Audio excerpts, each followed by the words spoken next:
Go inside the Crimson Tide with your hosts Rodney Orr and Gary Harris, keeping you informed on everything Alabama. Tider Insider TV, brought to you by Visit Tuscaloosa. Obviously super disappointed in the ruling for Charles. Sad situation for him, disappointing situation, but we've got to move forward and continuing to help him however we can and continuing to win games without him on the floor. Good evening, everybody, and welcome in to Tider Insider Television alongside Rodney Orr from TiderInsider.com. I'm WVUA 23 Sports Director Gary Harris. Well, yesterday afternoon at 5:06 is when the ruling came down on alcourt.com, and Rodney, it was not good news for Alabama basketball. It was also a ruling that the NCAA hopes will help strengthen it in regards to eligibility cases going forward. But what it also did was it ended Charles Bediako's time at Alabama, his second stint, after just only 5 games, because it was Tuscaloosa County Circuit Judge Daniel Pruitt denying Bediako's attorney's motions for a preliminary injunction. This means that Bediako is no longer eligible to play for the Crimson Tide. The journey began on January 20th when Charles sued the NCAA in an attempt to regain his eligibility. Bediako played 3 seasons about 2.5 seasons. Everybody says 3. He had not completed a 3rd season in the G League. But a temporary restraining order allowed him to play college basketball again for the Crimson Tide. The 7-foot center was coming along nicely. In fact, against Auburn in his last game, 12 points on 5 of 5 shooting from the field. Obviously a defensive presence at the rim. So this is not what Nate Oats had hoped for. Now, there are a lot of Alabama fans that are kind of mixed on what this means, but here was a statement that the University of Alabama put out. It includes the following: the NCAA has granted eligibility to over 100 current men's basketball players with prior professional experience in the G League or overseas. Granting eligibility to some former professionals and not to others is what creates havoc. The havoc that we're currently in, and why consistency from decision makers is so desperately needed. All right, Rodney, let me bring you in here. And I think that's Alabama's complaint. I think that they felt like that there are pros, and we documented over 100 professionals, either with European pro experience or foreign pro experience or G League experience, and yet this Bediako case seemed to be a lightning rod for everybody that wants some change in the eligibility rules. A lot of talk about Greg Sankey's statement in a legal briefing saying that Bediako should not be eligible. I feel like the SEC office should support its members to some degree. At the same time, I'm not necessarily disagreeing with what Sankey said, but I would think that Alabama, Nate Oats and Greg Byrne would have run this past him. I think they did. And had felt like that he would have been on board with them. Were you surprised by Sankey's comments in that legal brief? Not that played a factor in the judge's ruling, but once the commissioner doesn't back you, it seems like that really sets it up to make it an easier ruling for the judge. I think everyone was really surprised. I think if you're on Alabama's side, you had to be really surprised, because certainly I don't think Greg Byrne, Nate Oats would have made this decision without first running it by the commissioner. I think that there was probably a feeling that he was okay with it. And then you kind of get blindsided, I think, with this affidavit. So, again, I was really shocked about that. And Gary, I would have to agree. I thought the statement that Alabama put out was really good, because it is confusing. I mean, the fact is everyone's a professional now. Every player that is playing college football, college basketball, athlete that's being paid, they're professionals. Mm-hmm. So they're all professionals. Now, again, I understand that Bediako made the decision to leave college, enter the NBA draft. He signed 3 NBA contracts. Mm-hmm. He never played in an NBA game. He did play in the G League, as you mentioned. There's a lot of players that did that, a lot of European professionals. They're all professionals. Again, it's and I understand it's not necessarily that it was just Bediako. If it had been someone else, it should have been the same ruling. But at the same time, it's just really difficult to see all these professional players playing college, and then he's not allowed to. Yeah, let me say this. I know there are a lot of people that are taking victory laps for Alabama, losing this, or Bediako losing his attempted eligibility. But this is in a state situation. This is not a federal ruling. This is still going to occur. I mean, the genie's out of the bottle. I've been saying that for several years now. And there are going to be other pros in other states with other teams. So maybe, Charlie Baker, the president of the NCAA, said this was a judgment of common sense. But I don't think that this is going to end this at all. We'll see going forward what happens at other places. But I think you're going to see other professional basketball players and eventually maybe even an NFL player that tries to come back to college. But for Alabama Alabama basketball now, Rodney, you're faced with a task of moving on. You only had him for 5 games, 3-2 in those 5 games. It's not like they won them all. And there's some discussion about having to vacate these wins or forfeit them. That's not going to happen, because when he got the temporary restraining order to play, I think that the language in there was that the NCAA could not come back on Alabama for this. So for people out there that are wondering about vacated games or forfeitures, don't think that's going to happen at all. Yeah, no, I think that's the good news with all this. There's been a lot of questions about that, and you're right, Gary. That's not going to happen. The question now is, like you said, moving forward, Alabama still has tomorrow night at Ole Miss. That's right, 8 SEC games left on the schedule. Now you've got to you were just kind of sort of getting into that groove with that chemistry, and now you've lacked some continuity again. Yeah, and that's going to be a tough game tomorrow night. Ole Miss has not had a good year, but they're at home. And, Alabama's had a tendency this year to stub its toe at times when you don't expect it to, so they need to be ready. All right, now it's time for Coach Talk. And the Bediako ruling, the NCAA hopes will slow down professional athletes wanting to return to college. But Crimson Tide head coach Nate Oats pointed out today why college athletics is so enticing to many of these professional players because of what it offers that maybe G League doesn't offer. And he did say that he plans to retain Bediako's scholarship so that Charles can work toward earning his degree, and that he has no regrets about this decision to try to get Charles Bediako back at Alabama. There's a reason there's a lot of G League players trying to come back to college. The money's a lot better. The development's a lot better. You get a full-time dietitian, full-time strength coach. Charles actually has lost weight since he went to the G League. His development wasn't what, you would think. He's here, he's in school. We're going to continue to help his basketball development and continue to help his development as a student and a student athlete. So 100% it was worth it. I'd do the same thing 100 times out of 100 for any of our guys that it made sense to do it with. And I appreciate Coach Oats saying that. Don't have regret. Now, and he said something too. I think people think of pro basketball. The G League's not the NBA. You heard Coach Oats say there. It gets better, a lot more allocated to him here at Alabama than you would in the G League. But this past game against Auburn, though, Rodney, let's not forget, this was a huge win for Alabama on the road against their in-state rival, second year in a row to win at Neville Arena. They scored 59 points in the second half. Yeah, Bediako was a big part of that, but the biggest part of that was LeBaron Philon. I mean, he is a guy that he can do it all. 25 points, 16 in the second half. He can put a team on his back. Yeah, he probably needs to play better defense, but this guy is just an electric basketball player. And being from Mobile, you could see the intensity in his face during this game. He wanted this win, and I think, with some help from his teammates, but Philon went out and kind of willed this team to victory. Yeah, you're right, Gary. You could see him at times when things didn't go well. He was really intense out there. And look, they hit some clutch shots. I mean, Aiden Holloway had some big shots. Houston Mallet had some big shots as well. There, hit the 3 late. But, it was let's go back to that Texas A&M game for just a second. I know a lot of people were saying, well, Alabama didn't play well. They won the game. That was the key. It's a really good team, Texas A&M. But I think it set them up, Gary, for this game here going to Auburn.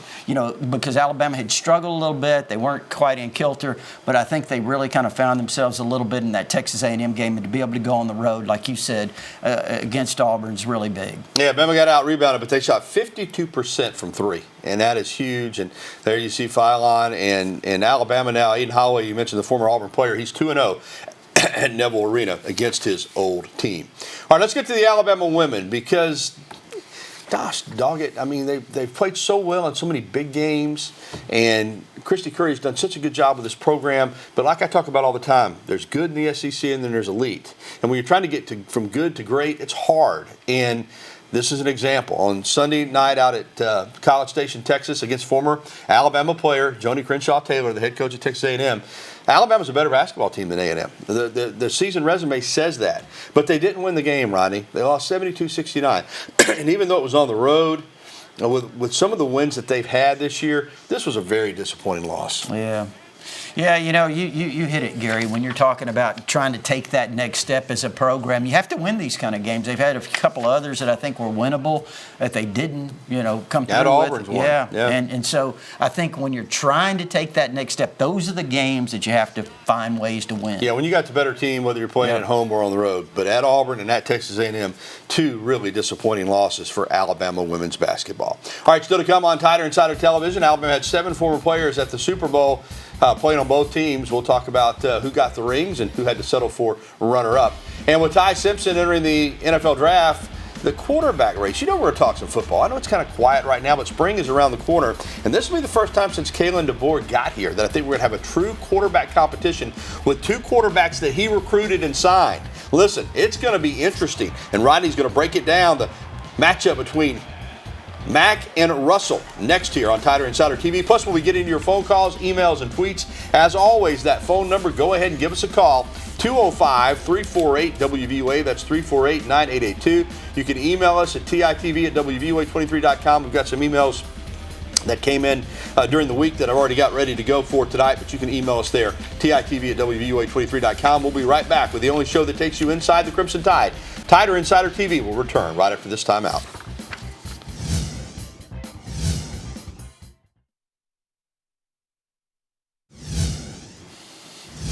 And welcome back to Tider Insider Television, presented by Visit Tuscaloosa. Alongside Rodney Orr, I'm Gary Harris. Now, we touched on this a little bit last week, but we're going to go in depth this week. Alabama football begins spring practice here very shortly.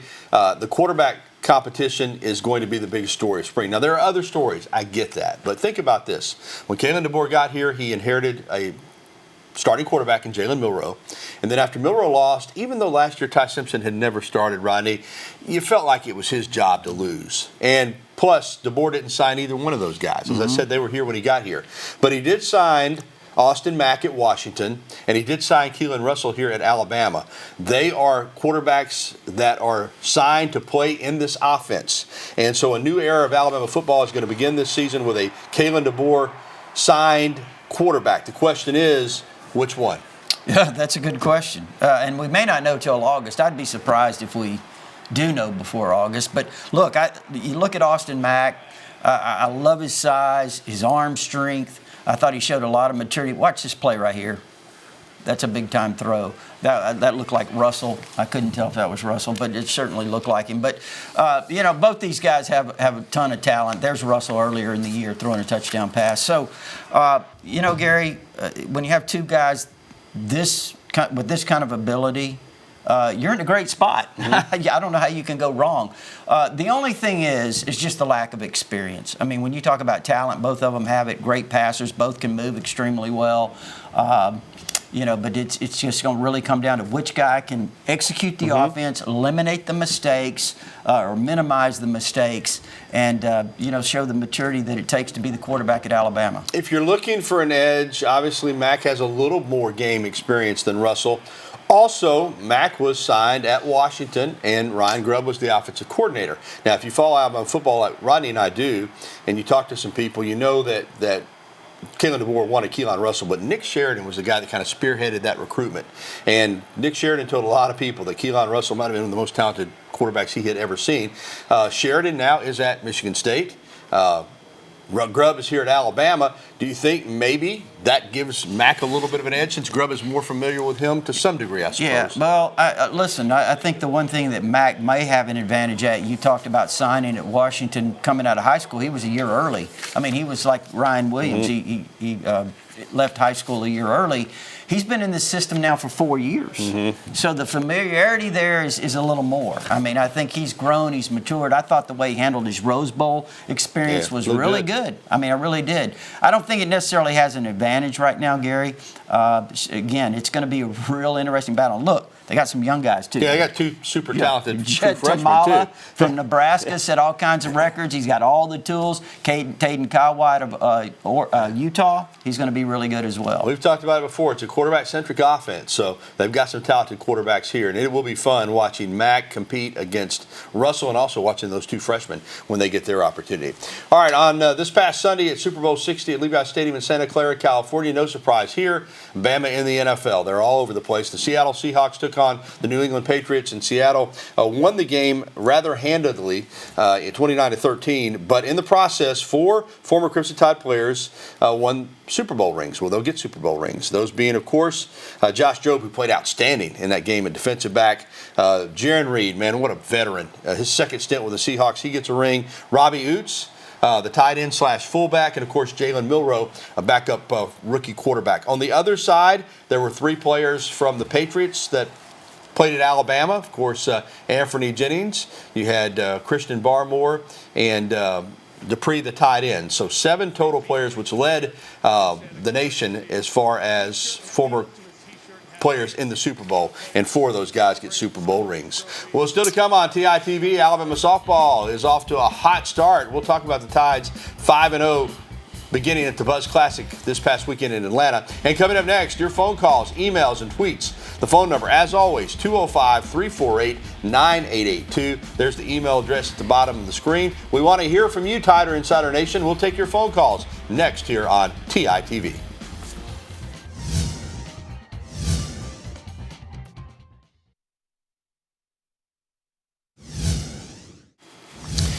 All right, the Alabama softball team opened the season this past Thursday, Friday, and Saturday in Atlanta at the Buzz Classic at Georgia Tech. Alabama was dominant.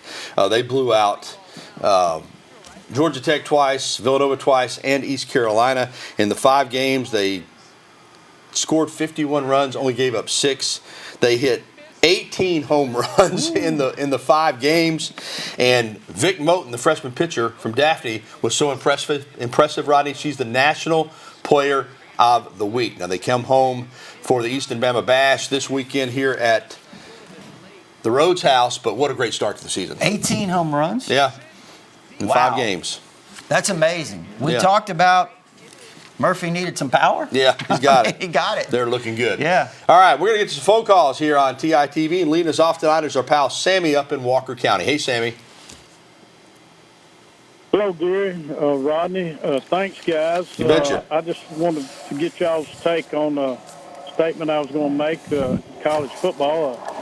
I think Kirby Smart is no doubt the number 1 coach in college football. I think he's proven that fact, but I also think, and I really believe this, Gary, Rodney, Kurt Cignetti, I believe he's the next coming of Nick Saban. What's y'all's take? All right, Sammy, I agree with you. I think Kirby Smart is still the best coach in college football. That Nick Saban's retired. And I think Cignetti's awesome. I don't think you'll see a Nick Saban-like run because I don't think he's going to coach that long. He's already like 64 years old. You got to remember, Saban was still in his mid-50s when he got to Alabama. So a little bit of an age gap there. I don't think anybody's going to do what Saban did, but I do think Cignetti, what he's done at Indiana is one of the most impressive things we've ever seen in college football. But to have a run like Saban had, I don't know that we'll ever see that again. Yeah. Look, I agree with you, Sammy. I think Kirby Smart's the guy. I mean, I really do. I think Kirby's got the best program overall, and I think Kirby is the best coach right now.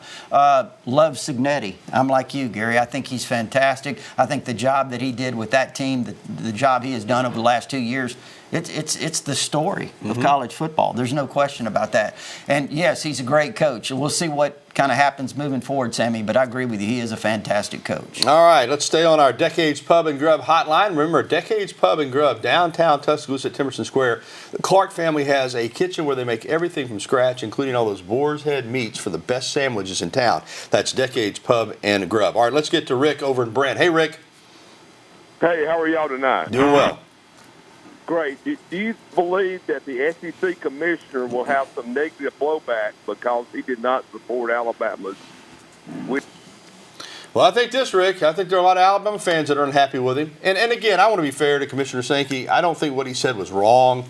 I just think the timing of it with Alabama in this Bediako case, when there could have been some statements put out by these conference commissioners about all of this stuff that's been going on.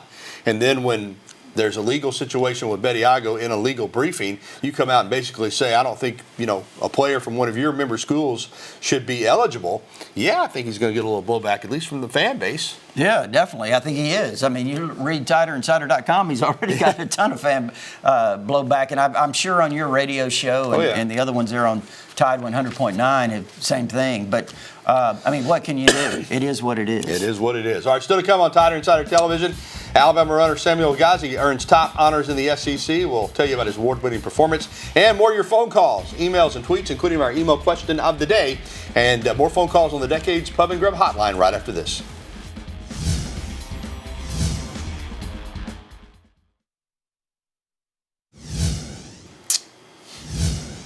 All right, this is a guy that's doing some stuff now. I'm just going to tell you right here.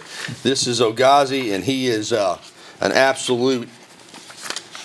And I'm trying to find the script for Samuel Ogazi here, but he is doing a lot of great things. Track and field. He's the SEC Runner of the Week for his performance during the New Mexico Collegiate Classic. Ogazi collected the 400-meter title in his event season debut, and congratulations to him, SEC Runner of the Week. All right, let's get to our email question of the day, and it is presented by, let's bring that up here too, so I'm kind of getting lost here just a little bit. KDM Service Corporation. When it comes to heating and air conditioning, serving your family like our family. All right, our email question of the day is from Mitchell in Hueytown. How long has it been since Alabama baseball made the College World Series? Too long, Mitchell. It's been 1999, Rodney. So I guess if they can get out there this year, they'll party like it's 1999. You know what? They were on a roll, too, in the 90s under Jim Wells. Went in twice, 96 and 97 as the number one team in the country. Should have won it in 97. They ran out of pitching. So, but yeah, hopefully they'll be back soon. All righty. Thanks for the email question of the day. And we're going to come back and wrap up this edition of Tider Insider Television right after this.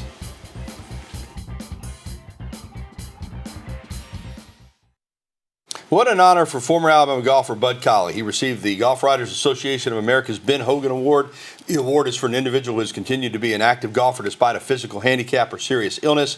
He was in a life-threatening car crash in 2018 that left him with 5 broken ribs and a broken left leg. It was an unbelievable recovery. Some said he might not ever play again. Despite this, he is playing, and he's playing very, very well on a high level at the PGA Tour. Congratulations to Bud Colley, the Ben Hogan Award winner. All right, that's going to do it for this edition of Tider Insider Television, presented by Visit Tuscaloosa. Don't forget, if you missed the program, you can catch a replay tonight at 10:30 or online at WVUA23.com. We're going to leave you with video of Alabama Baseball Fan Day this past Saturday. It was packed as the Crimson Tide opens the season this Friday at home against Washington State. For Rodney Orr, I'm Gary Harris. Thanks for watching Tider Insider Television, and we'll talk to you again next week.